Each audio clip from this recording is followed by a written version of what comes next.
A few days ago, I was watching Peter Hitchens' most recent appearance on the Trigonometry podcast. And during this appearance, he said many things that I agree with and several things that I simply know to be true. And one of the things he said that I know to be true is the following. We have a police force which might as well have been abducted by aliens. When did you last see one? And a criminal justice system which is obviously unable to cope. The length of time people wait for trials and the quality of the trials when they get them is atrocious. Now, I want you to remember this quote as we examine the police interview of Lucy Letby in relation to Child O. Now, before we get into this any further, let's remind ourselves that Child O is a case that has collapsed completely. It is clear that the prosecution case in relation to Child O is completely untenable. It is preposterous. It is completely bereft of evidence and foundation. It is just essentially complete rubbish. And this has been exposed by a recent BBC documentary that I reported on a couple of weeks ago in this video. So if you haven't seen that video, that's one to check out after this video has been concluded.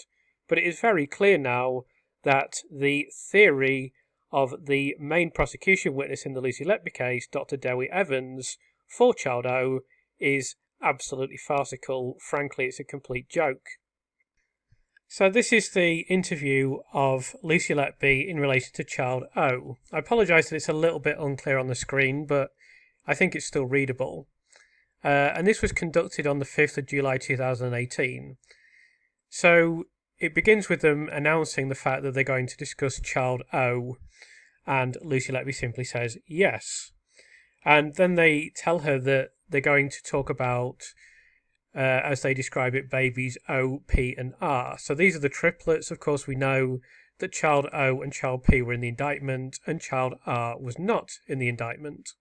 So Lucy Letby says, okay, she's obviously very likely to remember the triplets and remember significant details because they, Child O in particular, experienced some very traumatic circumstances, and of course the triplets, and of course it was towards the end of her tenure on the neonatal unit. After this debacle and I think very avoidable poor care, Lucy was removed from the neonatal unit and indeed, unfortunately, will never work as a neonatal nurse again.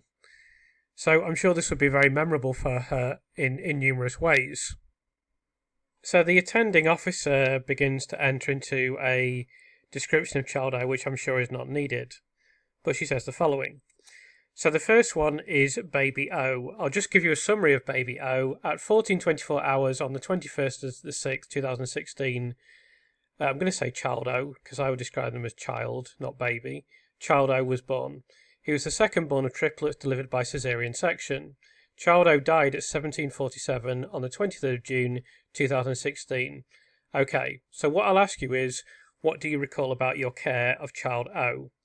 So Lucy immediately enters into this rather lengthy response to that question. So I remember Child O. I was also caring for his brother, Child P, as well on that day in nursery 2. I remember Child O was on Optiflow, which is a form of respiratory support, and I just remember that he'd had a feed. I think it was about 12 o'clock. I probably should just mention that Lucy felt she needed to explain to the police that Optiflow is a form of respiratory support, and I think she was quite correct to do that.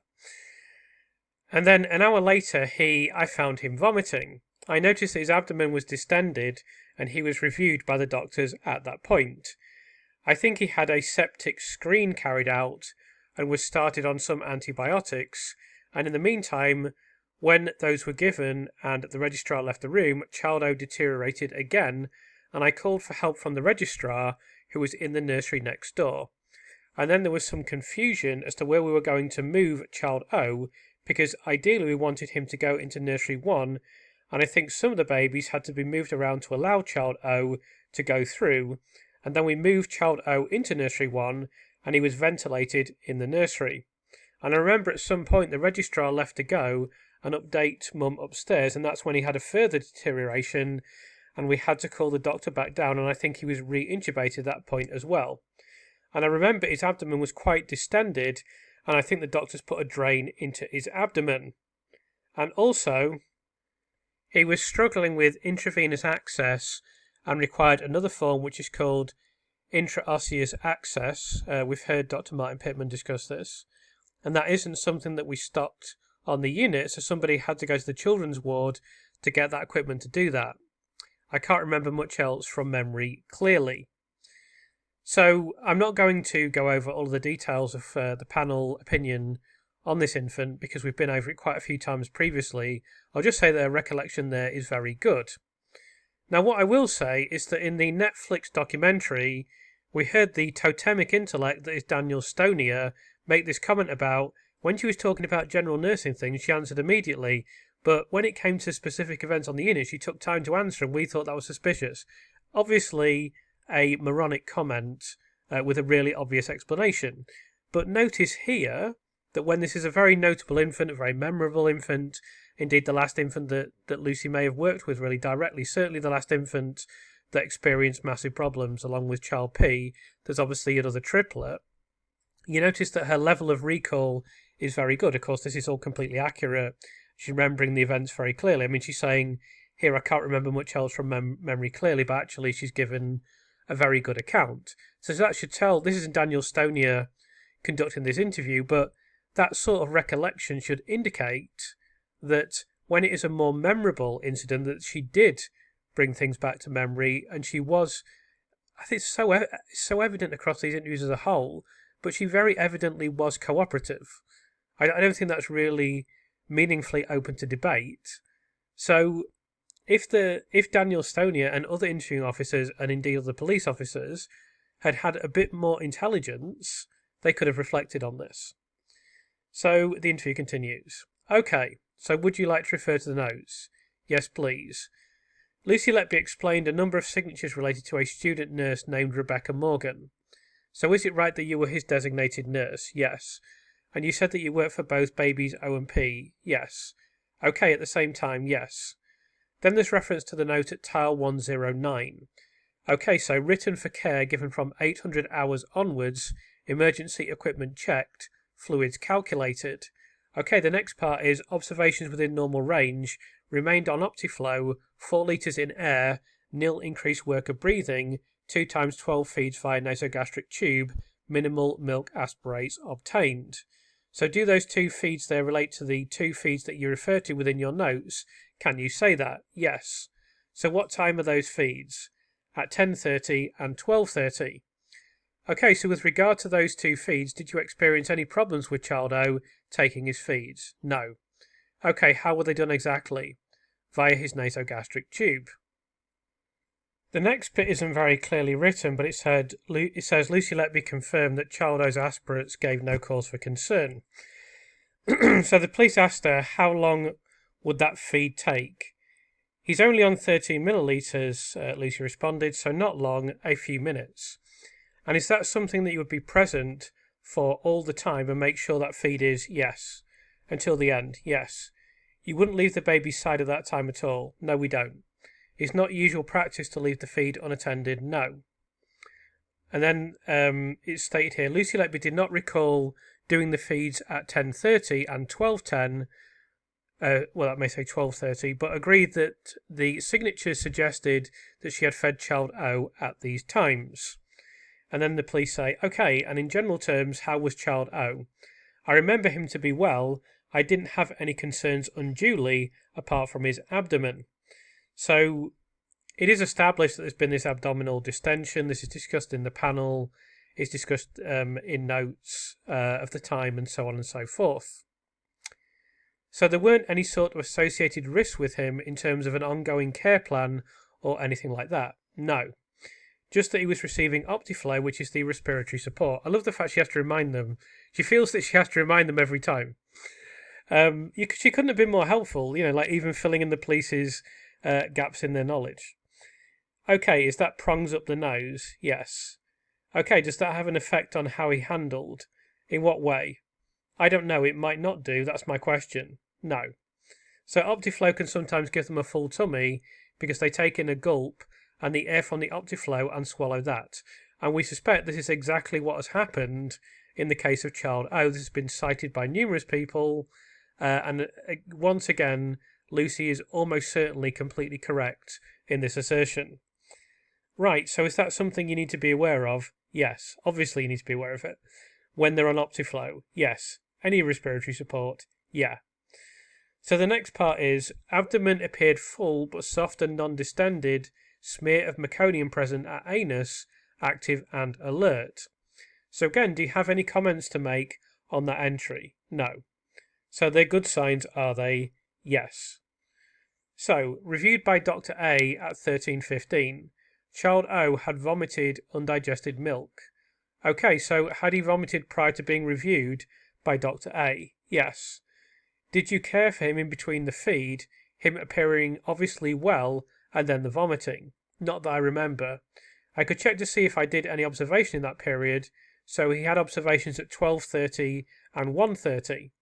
Okay, so I don't recall having contact with him after that, though, after the feed. Again, I just want you to notice how helpful she's being, how she's answering all the questions, and I want you to remember, when clips were selected for the Netflix documentary by Cheshire Police, they selected a clip of Lucy saying no comment about a question that they knew she'd answered multiple times previously, including the fact that it was literally the first question that they asked her at the very start of her very first interview.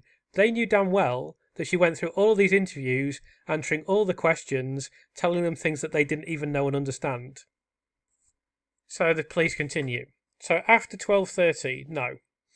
So he was reviewed at 13:15 or 1:15 p.m. Can you give us a time of what the time was when he vomited? No, but I think he vomited when the doctors was on the unit at the time, I believe, so I got him. So that's an example of Lucy just stuttering over a word slightly, as I just did. But the reason she was stuttering over her words was that she was trying to remember something that is complicated. So, given that she'd been through some traumatic experiences, she must have been traumatized at this time because she'd been arrested and incarcerated and wasn't expecting to be arrested. And this was 2 years previously, and you're asking for a time of when an infant vomited, and she wants the answer to be correct. Of course, it's reasonable for her to take a little bit of time over that, Danielle. You remember that? Yes. Okay, and were you present when he vomited? No, I don't remember. I think I went to him. Right. I mean, I can't see how she can possibly remember all these details. It's impossible. I think his monitor was sounding that he was desaturating. And can you describe the vomit? I don't remember it, so I don't remember it to be significant. Okay, vomit. But it was a vomit as opposed to a posset. I think that's supposed to say as opposed to a posset. So when I started this journey, posset was not a word I'd ever encountered previously, but I think I'm right in saying that it's when you feed an infant, or I suppose anyone, but adults don't tend to do it. You feed an infant milk and it just dribbles a bit out at the end of the feed. I think that's correct. Probably it'll turn out to be incorrect, but I'm pretty sure that's what a posset is. So the police continue. Okay, can you remember who was actually present in his nursery at the time? No. I mean, come on, that's impossible. And then it says, Lucy Letby confirmed that Dr. A was called at 13:30 immediately after the vomit. Okay, the next one is approximately 14:40.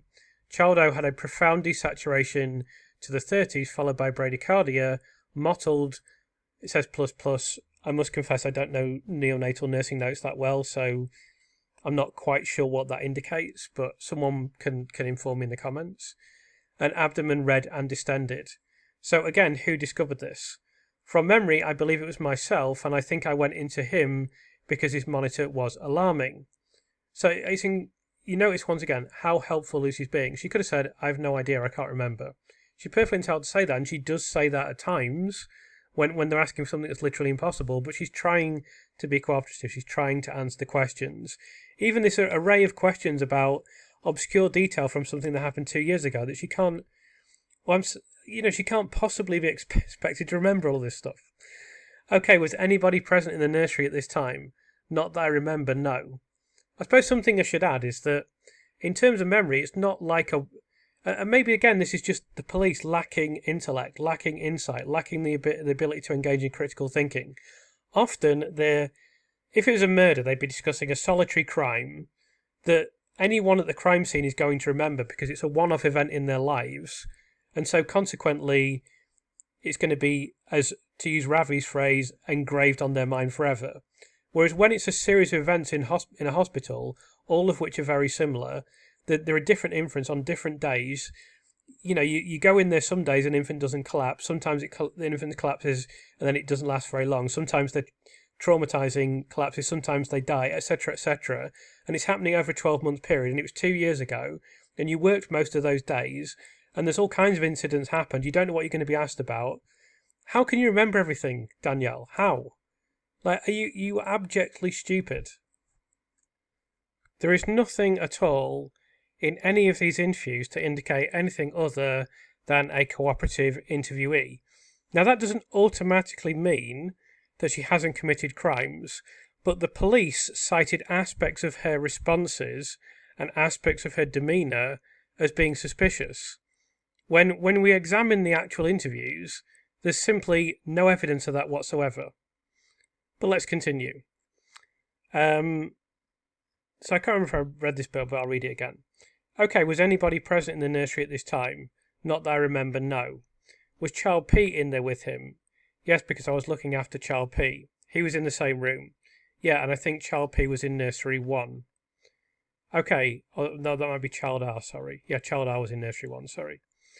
Okay, had you noticed or become concerned about any signs or symptoms that Child O had up to that point? No. Was there any change in his care up to that point? No. Well, other than we'd placed him on the free drainage and he'd been given antibiotics. Right, and he'd also had an X-ray. So we'll go on to talk about the mottling in a second. But let's recall.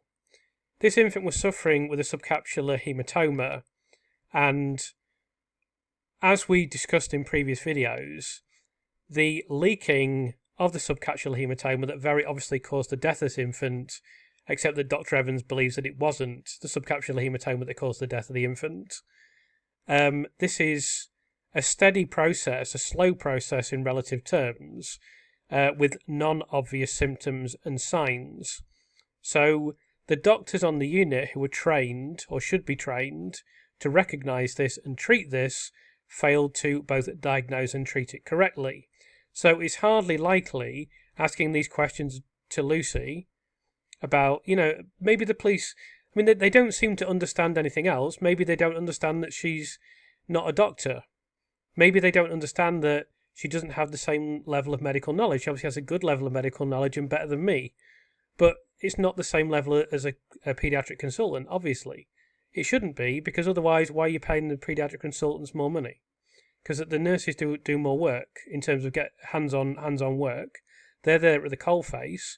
So the paediatric consultants are supposed to come in with a specialist knowledge. That's why they're called specialists. So essentially asking her all these questions is pointless, because what's happened is the paediatricians have just failed to recognise the signs of the infant, and that's why the infant has declined.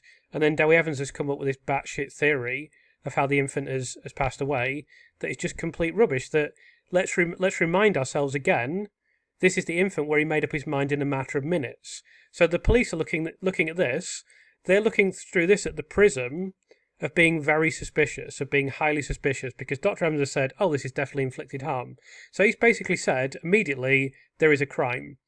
So he takes the notes away, but already the police think there's definitely a crime, immediately. And of course, because they didn't double check this, because they didn't bring in other medics, as was suggested by the National Crime Agency, because they didn't try to get a second opinion, because they never engaged with anyone else other than Dr. Evans, they just accepted that. They bought what he said, hook, line and sinker. They never questioned it for a second. So when they're sitting down with Lucy Letby, they think this is whatever we say on the other infants, whatever other discussions we have, we're very confident that this is an absolutely clear-cut case. And that was kind of reflected by the court, in which this was a unanimous verdict, which is ironic because now this case doesn't have a leg to stand on. It is preposterous what was said in court. The theory of Dr. Evans is ludicrous, and it's absolutely fallen apart. It's been annihilated already. So now they move on to discuss the mottling. Now this is of no real significance in this infant, which died of the ruptured subcapsular hematoma. But because Dr. Evans has come up with his brilliant theory that that had nothing to do with the death of the infant and the infant died due to an air embolism, they've cited the mottling as being, this is supposed to be diagnostic. I can't remember what idiot recently wrote something saying that mottling was never used diagnostically in the trial, but some idiot wrote that recently, even though it can easily be confirmed that it was. It was used diagnostically, it was used evidentially, it's even mentioned multiple times in the notes of the international panel. So as a response, someone says, so I remember it, well, he was mottled all over and then he had a red abdomen. So mottling is a sort of blotchy purple-red rash, and then, as I say, he had this red abdomen as well. Right, what were your observations of that clinically? That it was a deterioration. What's it a sign of? It can be an infection, mottling.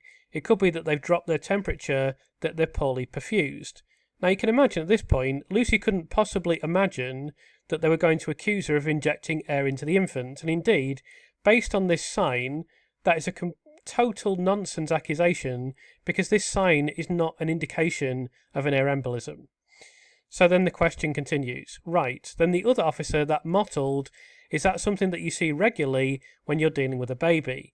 Yes, not usually to that extent, but a mottled appearance is something that neonates quite often you will see, yes. So it can be an indication of collapse, it can be an indication of problems. We've been over this previously. Okay, so on discovery of this, what did you do? I remember I don't know if it was myself or another nurse, but we called the registrar who was next door in nursery 3 at that point. Which one was that? Which registrar? Dr. A. And then he came, and I think that was when we had the discussion about him needing to go into nursery 1 and have further support and observation. Okay, but for up to that point, you weren't aware of any deterioration, any real change in his care, and he hadn't been displaying any other poorly signs or symptoms. The next entry we want to talk about is doctors crash called 1551 due to desaturation to the 30s with bradycardia. Chest movement and air entry observed, minimal improvement, re-intubated. Okay, so again, talk me through this, who discovered it and how you discovered it. So slightly odd question there, but Lucy says, okay, so I don't recall exactly how I discovered it. I think I was in the nursery with him at the time. I don't think I would have left the nursery when he'd ventilated, and then I remember Dr. A had gone upstairs to speak with him, to speak to Mum and Dad rather, and that's when we had to crash call him to come back down. All right, okay. Hence, that's why he'd left the unit at that point, and I think Dr. A came and he needed to be re-intubated, and I don't remember the circumstances as to why that was. When we say we, who were you with? I don't remember, but I don't remember putting out the crash call, as I think I must have been doing something with child O, and then another member of staff called. Right, okay, and again, can you give any explanation as to how this desaturation occurred? So what we're seeing again is the pattern of what the police did throughout these interviews. We've seen Paul Hughes talk about this in his brain-dead contribution to the Netflix documentary, but basically and I think he said basically exactly the same thing in the YouTube film as well. That's not a documentary. I mean, the Netflix one only just qualifies to be a documentary. I think you can reasonably describe that as a documentary. But Paul Hughes made these comments about, we wanted Lucy to tell us what happened on the user and give us another explanation. You could just see his cranium swelling with confusion as he said that. But it's hard to properly characterize how stupid this is, because doctors on the unit were so wrong about so many things and got so many things incorrect, and yet they're expecting Lucy to come in and say, oh, well, this is what happened with child O. Even though they've literally just given us some of the notes. She's probably not even seen the full set of clinical notes. Not if she had the full set of clinical notes, it would be a reasonable explanation. But we see them doing this over and over again. Just, can you explain why this happened? Well, no. And they're literally expecting her to do that. Okay, so you had no clinical observations that might indicate a deterioration? No. So, we know the reasons for that. I won't go over the reason for that again. So, CPR commenced at 16:19 and medication fluid given as documented. What was your role in his CPR? I think I did some chest compressions. Okay. And I think I did some drugs, but I'd have to check. Lucy Letby described events after Child O's death. She enabled his parents to spend some time with him and continue to care for Child P. What activity did you perform during those arrangements? So I'm struggling to see why this is of any relevance, but she gives a sensitive answer to this question, even though it's hard to understand why this would be of any relevance. So once he'd passed away, I just remember sort of facilitating them having some time with Child P and Child R, and I don't think I did any of the handprints or footprint or anything like that at that point. It was later on in the shift, and I think the person that took over did that part.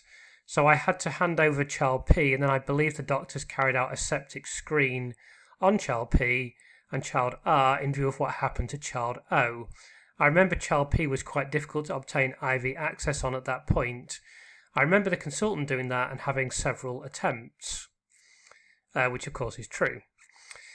Okay, so obviously at this point Child O has passed away. How were you feeling at that time? Shocked and upset. Can you give any explanation as to what happened? So I'm asking for it again. As to what happened to Child O. No.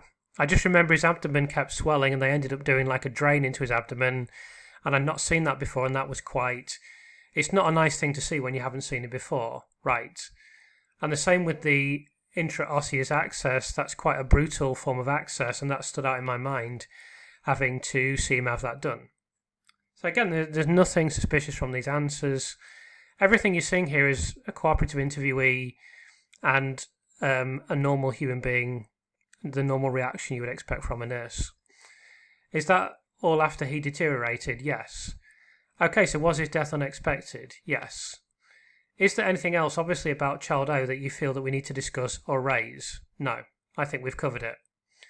And then Lucy Letby's solicitor said, then this is a very, very rare intervention here from Lucy Letby's solicitor, who actually managed to say something.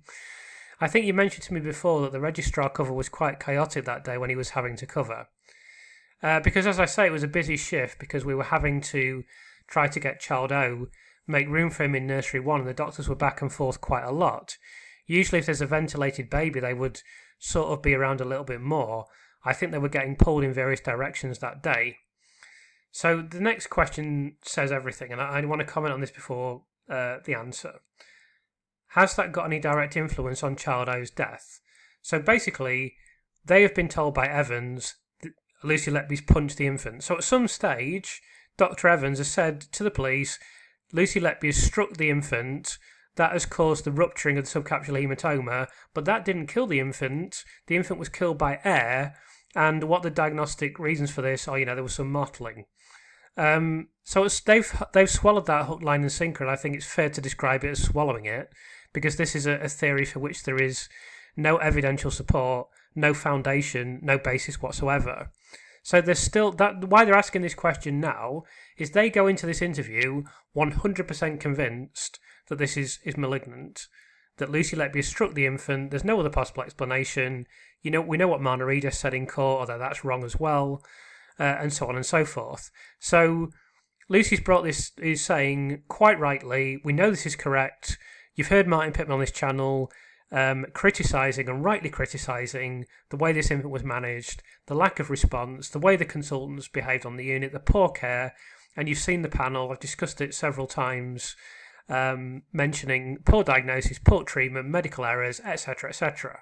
That is what has caused the death of this infant. And Lucy's actually citing numerous correct things. This is correct as well. What she doesn't know is why the infant's collapsed and deteriorated. It's impossible for her to know that. It has taken people, of a very high level of medical training and experience. And so they're asking the question, has that got any direct influence on Child O's death? Because they know poor care and the consultants being in a higgledy-piggledy state and disorganised, that cannot contribute. That cannot explain away the fact that Dr. Evans has told him Lucy Letby's punched the infant and then the infant has died due to an air embolism. So that would be a direct influence on the death of Child O if there was any basis for it. So when she gives this explanation, they're thinking, oh yeah, pull the other one, Lucy. We already know why Child O died, and you've given us nothing different. So that is essentially what is happening here. Plus, they're kind of throwing in their usual gambit of saying, "Oh, you need to explain exactly what happened," which is completely impossible for her. So Lucy says in response to that, "I think there was an element of delay, obviously, and each time you have to call the registrar to come, there is an element of delay. But maybe if they were there at the time, something may have been initiated quicker. I'm not sure."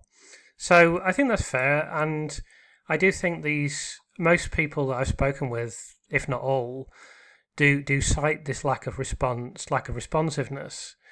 I think the misdiagnosis and failure to diagnose may have been the most significant aspect of this. But there's certainly fair comments. The police then asked, could that have prevented the initial collapse? Are you referring to the collapse at 1440? Either of them. I don't think the collapse at 1440, no. I think he'd already been seen by the doctor and we had a plan in place and that was being implemented. I think once he had the profound desaturation at 1440, it was a bit more clear that he was unwell, and obviously he was ventilated eventually after that. He was left by the medical team. And the interview in respect of Child O was concluded at that stage, yes. So now we're moving on to the second interview of Lucy this is on the 12th of June 2019, and Danielle Stoney is going to step in at this point, which I'm excited about. Do you remember this day, Lucy? Yes. Okay, in your previous interview you were shown page 5, which shows Rebecca Morgan countersigning the observation chart, the last being at 10:30. Do you confirm that, Lucy? Yes. She states she left the nursery and that she would have been helping other babies elsewhere on the unit. Do you agree with that? I don't recall her specific movements. She was allocated to work with me. Could Rebecca Morgan have left the nursery? Yes. To help other babies? Yes. And if you go back to page 3 of the notes, Lucy, you signed the feeding chart at 12:30. Yes. Do you agree with that? Yes. And you said that you would not leave the babies as they were being fed. I don't know. I don't know, that looks like my writing. Is that your signature? That's my signature. Is that your signature at the bottom? Yeah. At 13:15 hours, you were on your own, Lucy, in the nursery with Child O. This was when he collapsed. Do you agree with that? I don't recall from memory the exact time. Were you on your own when he collapsed, though, Lucy? I can't recall. Lucy, what explanation can you give us to why Baby O's condition deteriorated at this time? I can't. So as you see, they're going over the same things again. At 14:30 hours, you completed a set of observations with Child O, and you stated you confirmed on entry that you were in the nursery on your own when Child O again collapsed. At 14:40 hours, and you were the first to go to him after he'd suffered a profound desaturation. That's what you said to us on the previous interview. Yes. So here, Lucy's being punished for being the first responder. Now, here she definitely should be the first responder because she's the designated nurse for this infant. So she should be there. Have you got any explanation for his collapse? No. What did you do to cause the profound desaturation? I didn't do anything to Child O. Shortly afterwards, Lucy, Child O is moved to nursery 1 and was then ventilated. At 15:51 hours, Child O suffered a further profound desaturation and collapsed. On your own admission, Lucy, on interview, you stated that you were in the nursery with him at that time and that Dr. A had gone upstairs to speak to his parents, which is why he was crash called. Yes, back down to the unit. Do you remember this? Yes, yeah, I don't remember making the crash call myself, yeah. So you can probably already tell here that they've done their first interview. In the first interview, what they're expecting is for Lucy to give some sort of miraculous medical explanation that will kind of mitigate against what Dr. Evans has told them immediately in 2017. And then when she doesn't do that, they interview her next year and they go straight on the attack. And they've basically decided she's guilty at this point, and it's basically pointless for Lucy to be there. Although they've already, as I've said, they've, I think, in a rather underhand fashion, used that no comment footage. You might as well just be sat here now saying no comment, no comment, no comment, because they're not listening to a word that she's saying. They've already decided. They're just going to use anything she says against her if they can. But they've already decided she punched the baby in the liver, then the baby deteriorated, then she did an air embolism. They've already decided. This interview is essentially pointless for Lucy. It's just the police doing a box-ticking exercise and trying to build the case against her further still, more than they have already. But I'll reflect on the whole process at the end of the interview. You remember doing something with Child O at that time? Yeah. Is this desaturation, Lucy, this further one that Baby O has suffered again, another coincidence of you being alone with him at the exact time he collapsed? Yes. Have you got any explanation for this desaturation? No. Are you responsible, Lucy, for harming Child O? No. Are you responsible for the murder? No. Of Child O? No.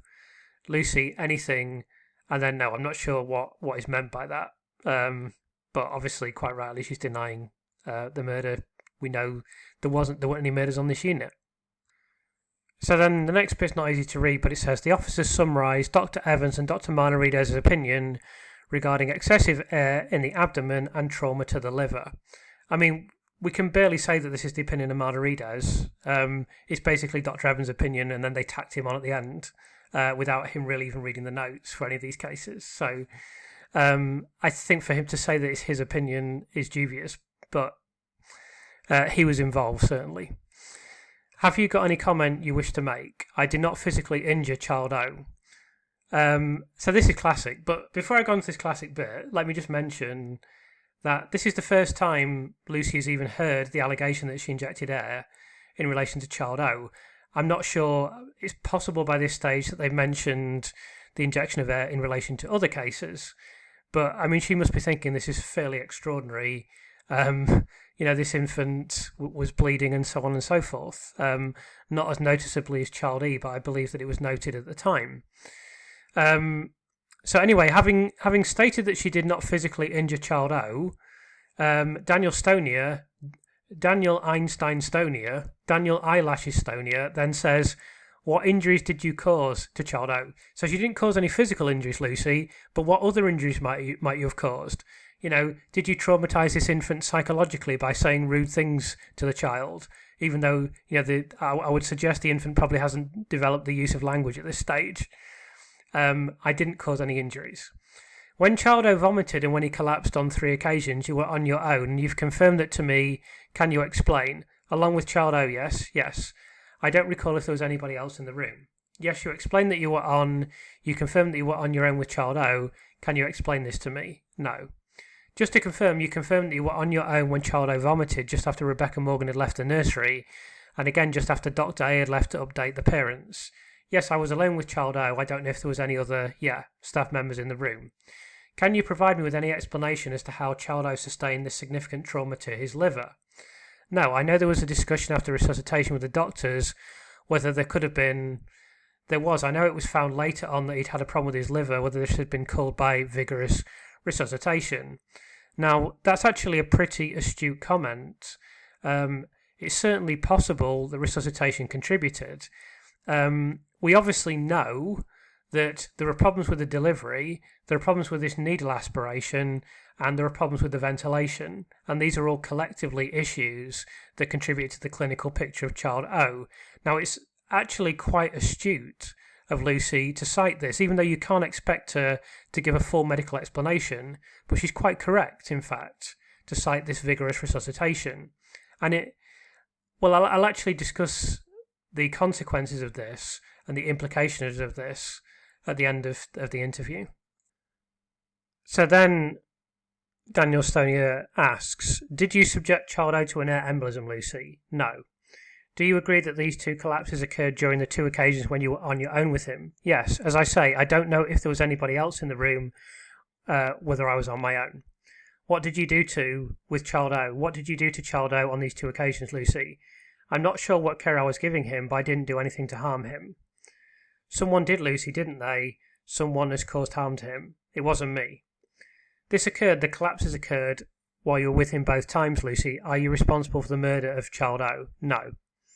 So that's the end of the 2019 interview, and then we're going to move on to the 3rd interview, which took place on the 11th of November 2020. So it just begins with some details being confirmed. Following introduction and caution, Lucy Letby was reminded of her rights, and she confirmed that she understood. Okay, Lucy, I'm going to talk to you now about Child O. The officers summarised Child O's position and what had been discussed in previous interviews. Is there anything you wish to add regarding that? No. Okay, Melanie Taylor states that when Child O deteriorated, Melanie said to you that she thought he didn't look as well as he did earlier and asked if you thought they should move him to Nursery 1 to be safe. She recalls you saying no and that you wanted to keep him nursery too. Do you recall that conversation? No. Why didn't you want to move him? I don't remember the conversation, so I don't know. Melanie was the shift leader at the time. Is there a reason why you wouldn't agree to her request? I don't remember her request, but it may have been that you try and keep triplets together, and if they were in the same room, that's what we would try and maintain as much as possible. So Dr. A was briefly away, updating Child O's parents on his condition when he deteriorated. Was this another coincidence that Child O collapsed when nobody was around him, Lucy? Yes. What's your understanding of gaseous distension? To be sort of air in the abdomen. What's your understanding of gas in the abdominal vessels? I don't know what the abdominal vessels are as read. So in relation to social media, as I said, Child O was born the 21st of June 2016 and Child P was born on the same day. Child O died on the 23rd and Child O died on the 24th. On the 23rd of June, so that's the day Child O died, you searched for surnames on social media. Do you recall doing that, Lucy? No. What would you be looking for by doing that search? I don't know. I don't remember. In relation to the mobile phone records that we have on the 22nd of June, you were informed that the triplets had been born. This is all nonsense, but I'll read it out anyway. And your reply at 14:11 hours, your message to Jen was, yeah, probably back with a ban. LOL, do you remember that? Obviously, I've dealt with all these things previously. I'm not going to go into why all this is rubbish and why the police are completely credulous and why these messages are being taken out of context and all the nonsense they came up with, because I've included that in previous videos many times. Obviously, the expression back with a bang means nothing. Not specifically, but I was away on holiday at the time, and what do you mean, yep, probably be back with a bang? I don't know if Jen had said something about it's going to be busy for me coming back with. They had triplets on the unit. Of course, Jen had said something about it's going to be busy for on the unit. Were you intending on doing something to the triplets, Lucy? No. At 8:14 hours on the 23rd of June, you messaged Nurse E and said, it's busy but no vents anymore. I've got triplets in too. All okay, but got a student and first day. 2 hourly feeds, etc. No time to do anything, LOL. And Yvonne F in, but said I can show her around, etc. What do you mean by no time to do anything? So it's busy.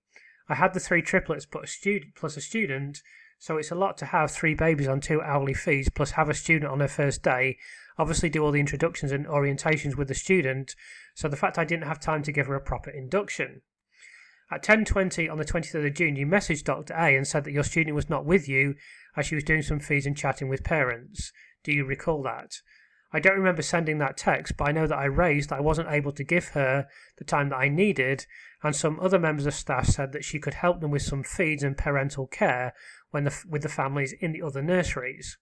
Did that happen throughout the day, throughout that shift? Yes. Were there other times when your student was doing feeds or carrying out other tasks, other than that day, on other babies? Yes. Child O died at 17:47. At 21:06, that time in fact is wrong. You messaged Nurse E to tell her. You then told her that blew up abdomen, think it's sepsis. Do you recall sending that message, Lucy? No. Who thought it was sepsis? I think it was a discussion that we all felt he blew up his tummy and maybe it was something like necrotizing enterocolitis or sepsis. What was your thought then? It was my thought, but I think it was something that was discussed at the time as well. So is that description reflected anywhere in the clinical or nursing notes then? I'm not sure without checking them. In the same conversation you said, had big tummy overnight but just ballooned after lunch and went from there. Was it necessary to tell that his tummy was big overnight, Lucy? I don't know, maybe she asked what had happened were you trying to blame the night staff? Blame the night staff for the condition of the baby? No. Is that description reflected anywhere in the clinical or nursing notes regarding the tummy being big overnight? I don't know without looking at the notes. Okay, at 21:06, and it's the same text, that should say 21:28, that day you messaged Nurse E and said, Sophie had them last night, in a right state tonight, followed by, yeah, worried she's missed something. Was that you again blaming staff, Lucy? No, it's not me blaming staff. Sophie was really upset that evening, which I've stated she came in a right state. Do you recall that then, that message? Not specifically, no, but I remember Sophie and then, I don't know. Yeah, she was worried she'd missed something. I don't know if that's a reply to something Nurse E asked me. You also said not a good question, gestation. What do you mean by that and why is it not a good gestation? Because babies of that gestation can be a little bit Like, they're not prem, but they're kind of in a different category to the ones that we kind of watch. And the interview, as far as Baby O, concluded there. Yes.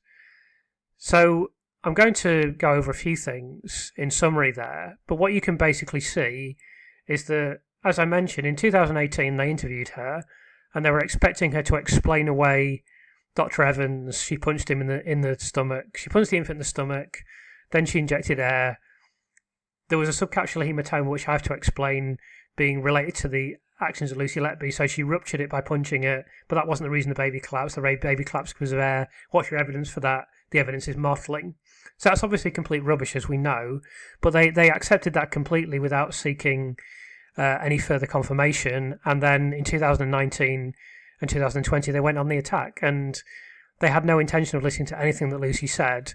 And I would say, really, they didn't really listen to what she said in 2018, because there were numerous things that they could have gone back to Dr. Evans with. Now, we don't know what discussion they had with Dr. Evans, but Lucy mentioned ventilation.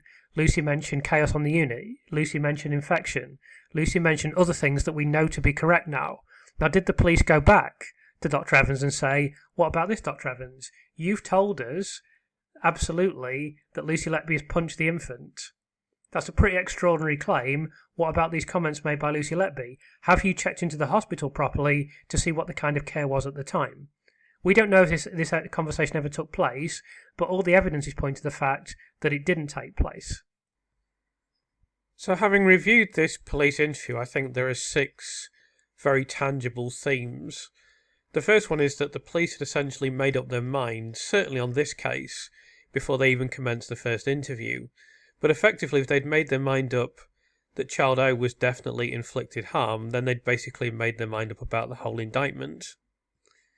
The second thing is that Lucy was clearly cooperative and lucid throughout, and we also see here how downright dumb comments from Danielle Stonier were with regard to this idea that, she was able to give quick answers in relation to general nursing concepts, but when we asked for specific information, she was much slower. And you look at this interview at how specific the things they were asking, things that you could never remember, that none of the other nurses would have remembered, that no living human being, well, I say no living human being, I've seen a couple of claims from people who claim to remember everything that's happened in their lives. I don't know whether that's true or not, but supposedly are these strange phenomena of people who have photographic memories, but that's a 1 in a million shot. For normal human beings, there's no chance you're going to, do you remember what time you accessed the water cooler on the 13th of September 2017? It's utterly ridiculous. The next thing is that we see the same pattern from other police interviews of Lucy, where Cheshire Police are expecting her to give definitive medical explanations for collapses on the unit. So they literally went in there thinking, right, Lucy's now got to explain everything for all of these cases. And we see that so clearly in this interview where she's giving some important information about the chaos on the unit that actually was significant. But because the police already believe that she's punched the infant and injected the infant with air, they know that that's not a satisfactory enough explanation to kind of explain that away. So they don't accept it. They just say, could that directly have caused his death? Because they already think they have a direct explanation for death, and now they're expecting Lucy to give direct explanations for death. Of course, it's impossible for Lucy to do that due to the fact that she's a nurse and not a medic, firstly. Secondly, medics on the unit couldn't give a direct explanation and were misdiagnosed and made other mistakes. And then thirdly, she's not privy to all of the relevant and required information. So the fourth point is, it's particularly stupid for them to do this in the case of Child O, as the infant received such poor treatment. So there was a misdiagnosis, there were medical errors, and there were errors with procedure. And I think it's fair to say there were errors with attentiveness on the unit as well. There were multiple errors, they all compounded each other, and that led to this yet again avoidable death. And fifthly, it's evident from the discussion here that the police haven't questioned a single thing that Dr. Evans has told them. It's also very likely, although we can't say this definitively, that they never went back to Dr. Evans and provided any of the material that Lucy stated during the interview. They didn't go back and say, Was there poor ventilation? Was there poor resuscitation? Were there mistakes on the unit? Was it chaotic? Have you checked the hospital? What effort have you made to look at the hospital? None of this ever happened. And then finally, ironically, Lucy's comments in her police interviews, certainly this one, actually offer more accurate medical information on the collapse and sad demise of this infant than anything said by Dr. Evans, because she highlighted specific points which are correct. Dr. Evans has not highlighted anything that is correct in relation to Child O. So if we reflect on the case as a whole, what I would suggest there is here is a funnel of incompetence. If we think about the whole process that has been through, there are so many opportunities for better judgment to have changed the course, both of this indictment, but particularly this infant, because this infant is critical, because it's the infant where Dr. Evans claims immediately that there had been inflicted harm, and yet they had the police had numerous opportunities, and there were numerous opportunities for the hospital to change the course of what happened here, and to determine that this assessment of inflicted harm is unfounded, and they failed at every single opportunity. So consultants on the unit could have diagnosed correctly. Then consultants on the unit could have treated the infant correctly. Consultants on the unit could have performed medical procedures competently. I should say as well that they could have been a good deal more attentive. An external body at this point, after the death of Child O, could have been called in to assess the hospital. Obviously, the deaths of the infants were assessed and they were not considered to be suspicious. Executives at the hospital could have dampened down demands from the consultants that the police were called. They did not do this effectively. They tried to placate them, essentially, and that failed, and ultimately the police were called in. So then we go on to the police. The police could have not uncritically listened to the consultants during the infamous meeting with Brary Jairam and Susie Holt on the 15th of May 2017. And then, even if after they have listened to the consultants, a medic who is more competent than Dr. Evans could have been called in. Someone else assessing the cases may have gone in a completely different direction. At the first meeting with Dr. Evans, the police could have been more critical and less credulous when Evans told them immediately that this was inflicted harm. There is no evidence that happened. Then later on, the police could have listened to the National Crime Agency, brought in more medics to work on the case, and held Dr. Evans to account, instead of letting Dr. Evans do all of the groundwork on his own, which only occurred because he insisted that it should happen.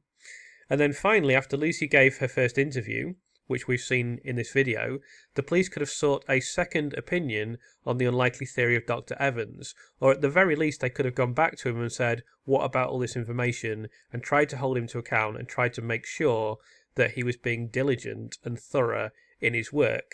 What you have here is a chain of avoidable failures that both led to the avoidable death of Child O and also led to the highly avoidable prosecution of Lucy Letby. You may recall that I began this video by quoting Peter Hitchens on trigonometry. And what Peter Hitchens said is, we have a police force which might as well be abducted by aliens. When did you last see one? And a criminal justice system which is obviously unable to cope. The length of time people wait for trials and the quality of the trials when they get them is atrocious. So if you go back to this funnel of incompetence, all of these 10 issues happen before the case is even referred to the courts. I'm not even going into the problems with it was referred to the wrong body of the CPS, the problems with the way that the court case unfolded and how unfair it was. I think clear errors that were made by the judge during the court case. So overall, I think it's impossible to disagree with what Peter Hitchens said more broadly, but certainly in relation to this case, the efforts of the police and the efforts of the courts and the efforts of the criminal justice system as a whole were, to use his word, atrocious. Finally, I just wanted to say thank you, firstly, for the support for the channel in recent weeks and months. Well, frankly, over the whole lifetime of the channel. But over the last month or so, there's been quite a bit of growth. Subscribers now up to nearly 8,500. As you can see here, they've increased by 528 in the last 28 days, so that's more than usual. I keep thinking it can't just keep going up, but it just keeps going up. So it's really nice, and I mean, I'm so appreciative. I never thought I'd get anywhere near this, but also the number of views I've received and the watch time has been higher than it usually would be. and this is all organic growth as well. I've had peaks before. I had a peak when the Netflix film came out. That was a massive peak, but obviously there's a very clear reason for that. This is just organic growth of the channel, so I really appreciate that. So if you're not subscribed already and you've enjoyed watching this video and you've watched other videos, if you can subscribe to the channel, that would be very much appreciated. It helps you keep in touch with updates and so forth. In terms of regular viewers, I'm so appreciative of everything you've done, and everything you're doing now is helping. So comments, likes, I guess sharing the video as well. If I was a more organised YouTuber, I'd know all the things that help with the analytics and the algorithm, but the main thing is just commenting and liking on the video and watching as many of the videos for as long as you can. Those are the main things that drive the YouTube algorithm. So yeah, I really, really appreciate the support, and if you could keep doing what you're doing, and if you're not subscribed already, if you could subscribe, that'll be great. And all I can do in exchange is continue to do my best and do as much content as I can, which I'll continue to do. And I'm going to do a live stream every week. There's going to be one on Sunday this week, and hopefully from now on it'll be every Sunday. And I must say that although I've covered a lot of stuff on this channel, actually I was looking the other day, I've now got 55 videos that have received 10,000 views or more, which is approximately 20% of the videos that I've made, which is incredible because I never thought I'd even do one that got 10,000 views. So that's amazing. But I must have done, I think, maybe 400 hours of recording in terms of the recorded videos. Then I've done live streams. And I have to tell you, and plus I've obviously written a book of 150,000 words. I've still not even scratched the surface of the material. I mean, I still have loads and loads and loads of stuff to go through. So there's no shortage of stuff to come. And there'll be new stuff that you haven't seen before, no doubt, because I've still got loads of transcripts I haven't been through. There's loads of police stuff I haven't been through. There's loads of analysis I can go through. There's court summaries.